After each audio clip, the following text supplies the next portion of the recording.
Good morning, friends and enemies. In today's video, we will be making our first trade video of the year. All right, we're going to be talking through the 10 most traded players in all of fantasy football right now. We have that data because of fantasycalc.com. They have the Sleeper API. They pull in all the information from every single league on Sleeper, and they collect the 10 most traded players, right? And it's probably all of the trending and top players that you might be thinking about buying low on or selling high on. And I'm going to go through and talk through my point of view on all 10 of these players, and hopefully they hit on some leagues that you have these players in, that you've been thinking about how to think about these players. And at the end of each player, on this piece of paper I have right here, I'm either going to list them as a buy, a sell, or a hold. I also just made a very big trade in my biggest league for one of these players, so we'll talk through that as well. So let's have a big day. Let's jump right in. The player at the top of the list, many people's second round picks, is Philadelphia Eagles receiver AJ Brown, currently sitting with 6 catches for 35 yards through 2 weeks.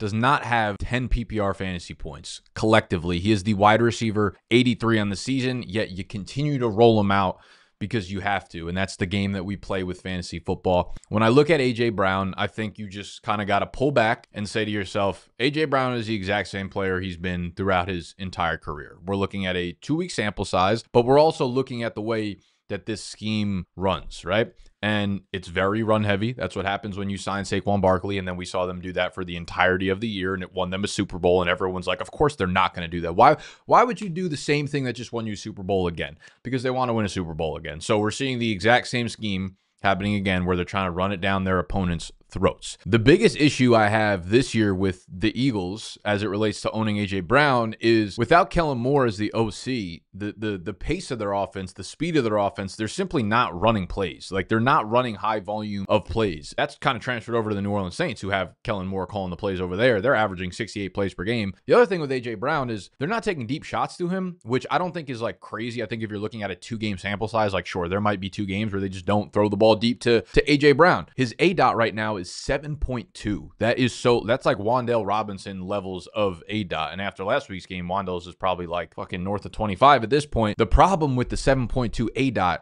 is right now, per Fantasy Life, only 67% of his targets have been deemed catchable. That's a rate when your ADOT is 15 yards downfield. You know what I mean? So Hurts is not throwing him accurate passes. However, Devontae Smith's ADOT is around 12 yards downfield, and his catchable target rate is 78%. Jahan Dotson, John Mechie, they're not getting a ton of targets, but all of their targets, 100% of their targets, have been catchable so far. So the way I'm looking at Brown, he's getting unlucky with the targets that are uncatchable, that are not put in the right spot, that are whatever. But there's also the other side of the equation where, going forward, we're still going to have big games from AJ Brown. I think if you drafted him in the second, you're going to have to just look at it and say, like, hey, I took a little bit of an L in the draft. It was a bad pick by me, but I think you hold on and weather yourself through the storm. They'll get it together. This is what championship teams do. There's outside noise all the time. People are yelling at them, you fix this, fix that, do all this, do all that.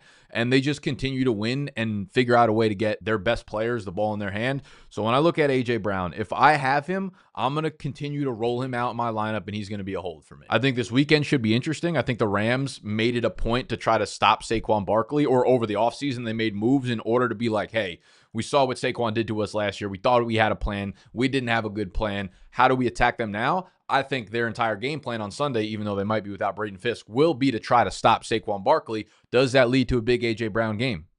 Only time will tell. So AJ Brown, it's not ultimate panic, but it is like, damn, I think I just took an L on that one. Moving on to player number 2, Brian Thomas Jr., another second-round wide receiver. And I have great news and I have terrible news for those of you out there that have Brian Thomas Jr. The great news is he's going to be a buy on my list. I believe in Brian Thomas Jr. I believe better days are ahead. I believe there's a brighter road for Brian Thomas Jr. owners.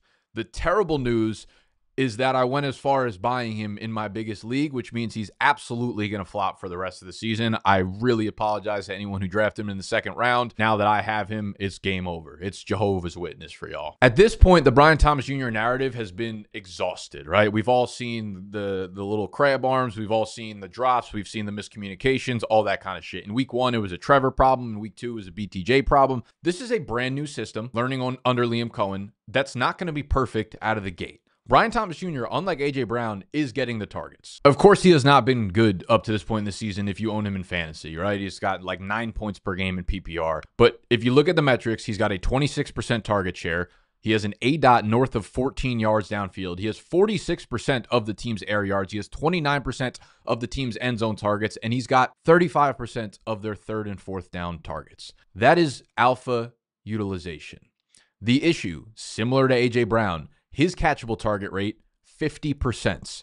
De'Ami Brown's, 100%. Parker Washington, 100%. Travis Hunter, 79%. And like I said, I expect the percentage to dip when the A dot goes up. The further you have to throw the ball down the field, the harder they are to connect, of course. So that should come down. But that type of distance between a 50% catchable target rate and a 100% catchable target rate matters. Those will come to the mean. Brian Thomas Jr. is simply too talented in an offense that's going to throw the ball enough for him to get his lick back, right? I think we're going to have days, again, like last week where Brian Thomas Jr. saw 12 targets. But if he doesn't make egregious drops, which is not who he was an All-American player at LSU. That's wide receiver U, comes in, goes for 1,200 receiving yards as a rookie. Like, that shit doesn't happen by accident. Maybe he's in his head a little bit, and maybe he gets held down by Derek Stingley on Sunday. This is not a week 3 DFS video. This is a trade video where we're discussing what I think you should do over the season-long perspective. So is he a scary stock to buy right now? Absolutely. But do you know how many players were scary? Do you remember Terry McLaurin after 2 weeks last year? I'll dive into the trade that we just made. If you guys are not following along, our in-office league between BDGE and Snapback, it's called Your Idiot League Mates. We got a whole YouTube channel for it. We've got the video of the full trade reaction going up later today. So go subscribe and check that out if you want to. It was a 3-team trade. The nuts and the bolts were this. Like, me and Casey were trading. I was basically giving him Josh Jacobs. This is a full PPR league. Josh Jacobs, Mark Andrews, and Ray Davis. He was giving me Brian Thomas Jr. and Sam Laporta. And then JMO got involved because I needed another running back once I got rid of Josh Jacobs. I gave him Olave. He gave me DeAndre Swift. So it was 3-teamers. But ultimately, I got Brian Thomas Jr. and Sam Laporta for Josh Jacobs. I'm not here to, like, make... I know, like, every YouTube channel just does, like, buy low, sell high, literally every single day. And, like, none of them are probably making trades in their actual leagues. I'm not here to do that. I'm trying to talk you through the way I think about trades. Like, on the bell curve, sure. There's 10% of leagues on this side of the bell curve where you can dominate your league mates and you can actually do these fucking buy lows and go send RJ Harvey for fucking Brian Thomas Jr. And then there's 10% of the leagues where, like, no trades ever get done. I just don't think it's realistic. I don't want to make content for those types of leagues, to be honest with you. This is a realistic trade where, like, Jacobs is clearly the safest asset in that trade, but I'm buying Brian Thomas Jr. on the hopes that he rises up and becomes what I hope he's going to be. And Laporta as a throw-in is obviously fantastic. So I would say, like, yes, that is buying low on Brian Thomas Jr., but not in the unrealistic sense where I'm going to sit here and be like, these are guys you should try to sell off for Brian Thomas Jr. Like, you should try to get Brian Thomas Jr. for DeAndre Swift straight up, or, like, that kind of shit I don't think helps anybody. But I'm letting you know that I did buy Brian Thomas Jr. Like, maybe I won that trade a little bit on value, but I'm not so scared away from BTJ where he's at right now that I wouldn't trade a proven asset like Josh Jacobs to go get him. And in a full PPR league, again, I think, like, BTJ just catching passes. Jacobs is not a guy that necessarily catches a ton of passes in that offense. I think it makes sense. I had a lot of running backs. He needed a running back. I needed a tight end. BTJ is my wide receiver 2 now. So take that spiel however you want. With BTJ, I only think this offense is going to get better as the weeks progress and they get more and more comfortable with Liam Cohen's style of offense. I also think the other thing to, like, take note of is Travis Hunter. I don't know how sticky it's going to be, but over the second half of last game, he played full-time cornerback. There was an injury to Jarian Jones, their other cornerback, but he was also playing special teams in the second half, so it might have been more of a benching where they're like, our best game plan is to put Travis Hunter in the defensive backfield and have him play cornerback, and that gives us our best chance to win. Maybe it was because they were playing Cincinnati and Chase and Higgins, obviously, but I also think their defensive backfield looked really good. Like, their defense, they have a real pass rush now with him back there and Tyson Campbell. Like, they have real cornerbacks back there. So I think there's a world where it went from, 90% wide receiver, 20% cornerback to it being more 70-30, and Brian Thomas Jr. starts to get more schemed up touches there. I'm not sure what to think of Travis Hunter right now. They're obviously not using him downfield whatsoever, and I don't know if he's ready to be used downfield as an NFL receiver yet, but I do think that's another, like, tricky little turnkey part. And again, I can't emphasize this enough. Like, this video is not for week 3 DFS. This is for season-long redraft leagues where, yes, Brian Thomas Jr. is going to have to go against Derek Stingley tomorrow, and I don't think it's going to be particularly pretty to the eye. So if you want to get risky and wait another 24 hours, he plays poorly again, and then you go buy him, I just think simply he's too talented to fail over the course of an actual season. So that being said, to make it official, BTJ, he's on the buy list. Moving to player number 3, exciting rookie wide receiver, Emeka Egbuka. All right. He is the third most traded player in fantasy football right now. And listen, we were all over them. He was the worst kept secret throughout the offseason. If you look at like any sleeper list or breakout list that I made throughout the season, it was like draft Egbuka, draft Egbuka, draft Egbuka. Anyone with a pulse knew that drafting Egbuka was a good return. Egbuka's an interesting situation because Evans is still the alpha there in my eyes. Egbuka is kind of, he's run great. Like he's looked awesome through 2 games. He's also run kind of pure through touchdowns. And I think we'd be a little bit less over-enthused about him right now if he wasn't scoring these long touchdowns on lesser target totals. And what makes me like a little bit nervous about the long-term view of Egbuka is, listen, if he's like your wide receiver 3 and you just like the steadiness of him, I got no problem just holding on to him, right? And I think if I was in a 3 wide receiver league, full PPR, like I'd be fine holding on to him. I do think that the hype for him got so high, and if he balls out again versus the Jets, I do think it could be a sell opportunity for you where if you need a running back, you could kind of capitalize probably pretty highly on some of the underperforming running backs up to this point. Because you have to remember, like Chris Godwin's going to be back soon. And sure, like Godwin might not be the same player. It's going to take him a while to ramp up. And Egbuka might legitimately be the 2 in this offense for the remainder of the season.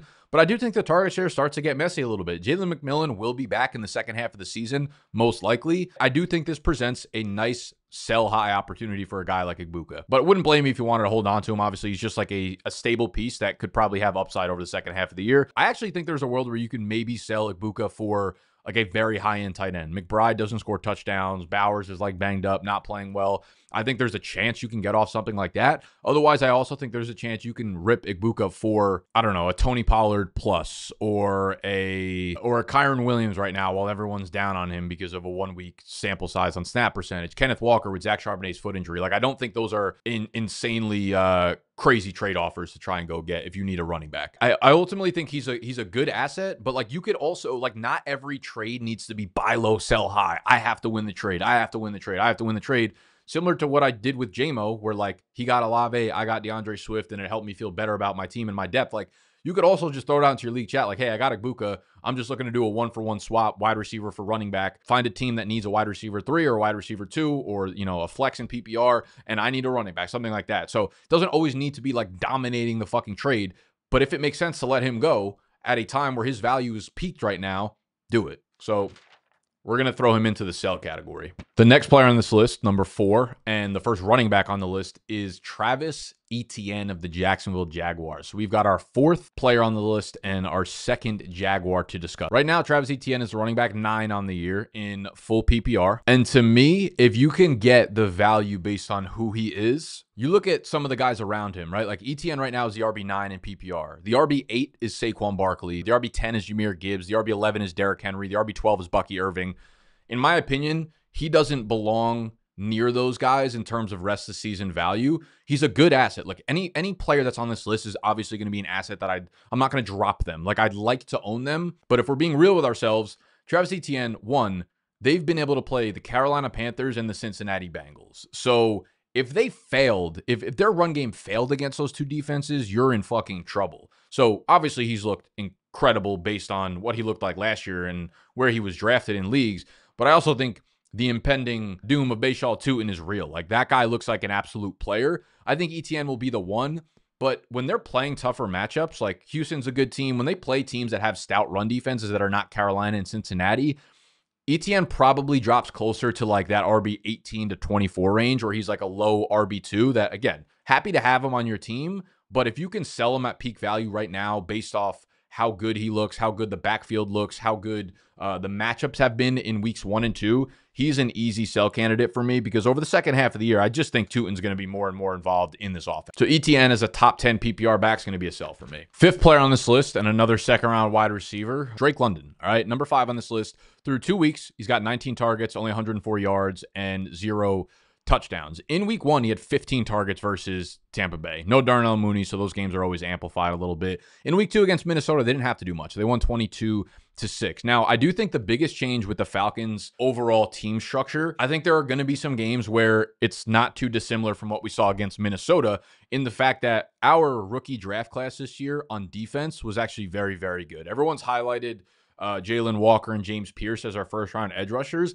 And I think they're fine right now, and I think they will continue to get better as the year progresses. But we also nailed some of our middle-round picks, guys like Xavier Watts and Billy Bowman. And, like, when you have a draft class that's really strong on a particular side of the ball, that can absolutely just transform who you are as a team. So I think our defense is, we're not great, but I think we're legitimate. Like, we're not the laughing stock of the fucking league anymore, which is going to lead to less game scripts where we need to throw the ball a ton. But we're still in the NFC South, where we're playing the New Orleans Saints, where we're playing the Carolina Panthers, where we're playing the Tampa Bay Buccaneers. Better days, brighter days are, of course, ahead for Drake London. So he is one of the easier buys on this list for me that I'm not overthinking. He's going to get the targets. He's going to be the alpha. He had 40% of the end zone targets last year. Those are going to come back his way. It's been 2 weeks. Don't panic on London at all. Moving to player number 6, and that is James Conner. We've got to run the entire bottom 5 of players is running backs. Now, I don't do rest of season rankings, at least not yet. Maybe I'll drop them in the second half of the year for the big dogs out there, but we do weekly sit-start rankings, obviously. So if you need help with your sit-start rankings, my personal rankings are up on our site right now for week 3, bdge.co. You can become a big dog member there. It is a monthly membership that's pretty cheap, like $10 a month. You get the waiver wire rankings, you get the weekly rankings, you get a private sit start, which is tomorrow at 11:30 a.m. Eastern time. I put that private link into the Discord. So if you're interested in that stuff, you can go sign up on bdge.co. The cheapest way to get it, extremely low price, very value heavy for you guys. If you go to our partner's website or app, MGM, and you deposit $10 or more with code BIGDOG or BDGE, just play any slip with that deposit, and they're automatically going to send you a promo code in their app, on their website, in the little messages inbox with a code for our website, bdg.co, which will get you the Big Dog membership free for the next 3 months. All right. Best way to dominate your leagues, best way to support our brand. If you enjoy the content, it's just $10, but it means a lot to us. So you can pay for it $10 a month or get the really discounted value partner offer to get our rankings. 6th player on this list, we've got Mr. James Conner. Now, through 2 weeks, the snap counts between him and Trey Benson, which is why people are worrying. James Conner, 60%. Trey Benson, 40%. They have very defined roles. James Conner is the early down runner. He is the short yardage back. He is the goal line back here. All of that proves that out. And Trey Benson is like the passing down roll back. He's playing all of the 2 and 4 minute drills, the long down and distance drills. James Conner is still running 50% of the routes, because when you play all the base routes, when you play all the base downs, first and second downs, you're still running a lot of routes on those downs. So it's not anything that I'm like worried about particularly. But I do think like Trey Benson is going to continue to get touches in this offense. Anytime they're within the 5-yard line, though, it's going to go to James Conner. He's still going to get 15+ touches a game. I also think it's easy to look at like last game and be like, oh, his raw volume wasn't great. But overall, they didn't run a lot of plays. And that happens when you score a defensive touchdown, like one of the first plays of the opposing team's offensive plays. You know what I mean? Like a strip sack touchdown, that automatically rips about, 7 to 10 plays from your offensive output right away, which could have been 3 or 4 more touches for a guy like James Conner. So I'm not worried about what's happened through 2 weeks. I think maybe adjusting your expectations for James Conner being like the absolute bell cow probably needs to happen a little bit, but I don't think Trey Benson really takes a serious cut of this pie unless something happens to James Conner, which is always on the table, of course. So I'm not panicking on a dude like James Conner, but maybe what I would do if I did own James Conner is go out and lose a trade in order to get Trey Benson. And by that, I mean like, whoever's holding Trey Benson, maybe they really like him and you can't get him off the team, but maybe you can send them like a wide receiver 4 for Trey Benson, being like, he's just sitting on your roster. I want a handcuff. Here's fucking Josh Downs or someone like that, where it's like, yeah, I think par for par, you want to own the other guy, but again, it makes sense for your team. So James Conner, for me, still very much a hold. He might struggle this weekend against San Francisco because their defenses looked really good, but Conner's a dude that I still feel relatively comfortable throwing into my RB2 slot week in and week out until he gets hurt, because I think their roles are very clearly defined. The next 3 players on this list are rookie running backs. This was the year that you wanted to invest everything into rookie running backs. And, not that I was off of them. I'm not going to sit here and be a fucking white knight and be like, I told everybody to fade rookie running backs. But I do think like Best Ball and Dynasty Brain absolutely poured their way into redraft leagues this year. And I still think they're smart investments for the most part. But it's something that I often say, like, the earlier you have to draft players, especially rookies, the riskier it gets. So when like Travion Henderson started to become a back-end 3rd and early 4th round pick by the end of the summer, that was too risky for me. I was out on that. Like, sure, would I have loved to have gotten Travion Henderson in the 5th, 6th, 7th round? Of course. But every round they start to move up throughout the summer, they become a riskier pick, because what you're paying for in the earlier rounds is on-site production, right? Like, you don't draft a 2nd or 3rd round player being like, oh, they have that second half of the year breakout. Like, no. Ashton Jeanty is number 7 on this list. Omarion Hampton is number 8 on this list. And Jacory Croskey-Merritt is number 9 on this list. So Jeanty is a dude that a lot of people took in the 1st round. And should you be panicking? I think so. The reason is not because I think Jeanty's a bust, or I think he's bad, or I think he's not going to get a ton of work this year. And I know, again, everyone wants to like rip on 1 week sample sizes where like Zamir White played 10 snaps. I get it. He didn't get every single snap, and he should because he's their 6th overall pick. The problem with Jeanty, and this was always a risk factor and why he was ranked outside of our top like 6 or 7 redraft running backs, is while he's as talented as anyone else out there, the offensive line is horrendous. Go out and scour the internet for clips or videos or full breakdowns of the Raiders offensive line blocking for Ashton Jeanty. He ranks dead last amongst qualified running backs in yards before contact per attempt. Their offensive line from a run blocking unit is horrendous. And I can't sit here and honestly say that I feel as if it's going to get much better. Like, most teams do improve over the course of the year, but they look bad. But yeah, I would say I'm a bit concerned about Jeanty right now. Wouldn't blame anyone for holding him. Obviously talented, but I wouldn't blame, and I'd probably lead 51-49 in favor of selling him right now if you can get the proper price. If you have to sell low on Ashton Jeanty, don't do that. If you can sell at a proper price, I would do that, mainly also because I'm looking at the schedule ahead. They got their week 8 bye. In week 10, they got to play at Denver. They got a good game against Dallas, but then they've got week 12 through 16 is really tough. They get Cleveland, who's been a great run defense.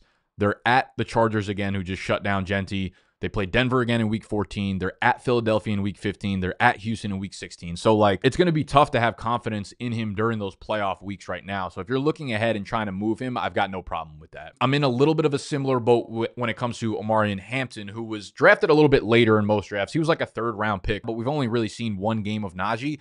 And I genuinely think that we were supposed to have a split between Najee and Hampton, like a 60-40 going into the season. But then Najee was dealing with the July 4th shit, and he just wasn't up to speed, right? Like, you can't really have conditioning if you miss 2 months of training camp and 2 months of preseason games. And now he played last week, and they split the snaps. I will say it was Hampton fumbling at the end of the game, so they were like, Najee, you're going to get all the touches going forward now. So if you look on paper, it looks like they had like even touches and everything like that. I don't think that's the case, but I do think Najee's going to be a thorn in the side of Omarion Hampton owners probably for a long time. And the other like non-discussed part of this offense, while like Herbert looks great, they lost Rashawn Slater, so their offensive line is obviously not as good as it could have been. The Greg Roman offense simply does not throw the ball to running backs, and they very typically use a committee there. They often use 2 running backs. I can't say with confidence who I know is going to be on the goal line next game when they have that first goal line carry against Denver. If they get there, who's getting that touch? I think I lean Hampton, but I'm not overly confident in that prediction. It looks like it's going to be a committee, and I also think, again, that the ceiling is very capped from a pass catching perspective. So Hampton, I think it's going to be hard to move him right now coming off of like his worst game and Najee coming back, but he's likely, I think, a hold then sell for me. Jacory Croskey-Merritt was number 9 on this list. He's another rookie. Honestly, I think his hype kind of peaked like right before the season started. But then we have the Austin Eckler Achilles injury, and we need to see how that backfield plays out. We do have Marcus Mariota playing tomorrow, so I don't know that we're going to get like a real feel of what the backfield's going to look like. JCM, for me, I think this one's kind of simple. He's just a hold. I think he's the best runner that they have in Washington's backfield right now. I do think McNichols plays a large passing down role. I think Chris Rodriguez will get some of the base snaps. Overall, I do think he's one of the guys that will get better as the season progresses. I like the situation. I like the quarterback. I like the offense, especially from a run standpoint, and I like the player. But you can't sell him for anything right now because he hasn't had very many big volume, high fantasy point production games. He had the big, touchdown and 1 run in week 1, but like JCM's just a hold for me right now until we get a little bit clearer of a picture of that backfield situation. And then the very last player on this list is J.K. Dobbins out in Denver. I think you can look at this a few ways. RJ Harvey is one dude that you did not have to invest a ton of draft capital in. It was still significant, right? Like 5th, 6th, 7th round. But that is the area where you draft rookie running backs to expect backloaded production over the second half of the year. So Harvey you're holding on to. Again, I was not a huge fan of Harvey coming out. I put that on record many times. So like, I think Dobbins is legit. And one thing that I think I'd overlooked that I tried to use in my analysis this offseason was last year, Dobbins' season high in carries, 25 carries in a single game, came against Denver. So I feel like Sean Payton probably saw that and was like, oh, we can get a guy that I can trust to carry the rock, even if he's not that good. But goal line carries, he's playing on most of the base downs. I like how Dobbins has looked. I like this offense. I like this offensive line. I think he's a key piece of it. He's one of those dudes, look, if you need a wide receiver, I've got no problem moving Dobbins for an equal piece that makes your team better. There's always that chance that Dobbins gets hurt towards the end of the year or starts to slow down like we saw with LA last year. But he's also a dude that you drafted so late that you can kind of just continue to reap the benefits of a solid running back 2 flex guy. It's kind of annoying with Tyler Bidet back there, you know, taking snaps. I think he's probably taking more snaps from RJ Harvey than he is from Dobbins, but I think it hurts both of their floors a little bit. Overall, I think it's easy for people to compare Dobbins' start last year to this year. The main difference was anyone with fucking eyeballs can see last year, like his big start came because of some breakaway plays that were like, that's not part of J.K. Dobbins' real game. Like, he's not going to continue to do that. This year, he's getting it done on just pure volume. 34 opportunities through 2 games. He's not breaking out for 40 yards, 70-yard runs. 2 touchdowns through 2 games. Do I question if he can hold up for the remainder of the season? Yeah, I have those questions, but I do think that they're just not comfortable. Tyler Bidet is not a base down back. RJ Harvey's undersized and he's not a good pass blocker. So I don't really see a world where like someone just overtakes that role from him. So I think Dobbins continues to be a part of a very good offense that you want pieces attached to. And I'd feel pretty good about holding him. So that is player number 10. I need to edit this and get this out within the next couple hours, hopefully. I hope this was helpful. You know, I'm just one humble, not humble man talking about my opinions about these players. And I'm sure all of them are going to look terrible by tomorrow after the Sunday's games go up in flames. Well, like I said, I'm not making videos for the upcoming DFS fucking slate, all right? We're talking about season long. This is just how I'm looking at these players. I'm out here making the moves that I'm actually talking about. We bought Brian Thomas Jr. Go subscribe to your idiot league mates. Subscribe to this channel if you are not already. And more importantly, subscribe to be a Big Dog member on BDGE.co. Easiest and cheapest way to do it is through our partners app, MGM. Link will be down below. Code BDGE or Big Dog. When you deposit $10, make sure you use that code or else it will not work. All right. And you'll get the Big Dog membership for free for 3 months. All right. I'll see y'all tomorrow on the private Q&A for those of y'all that do take advantage. Smoochies. Mwah.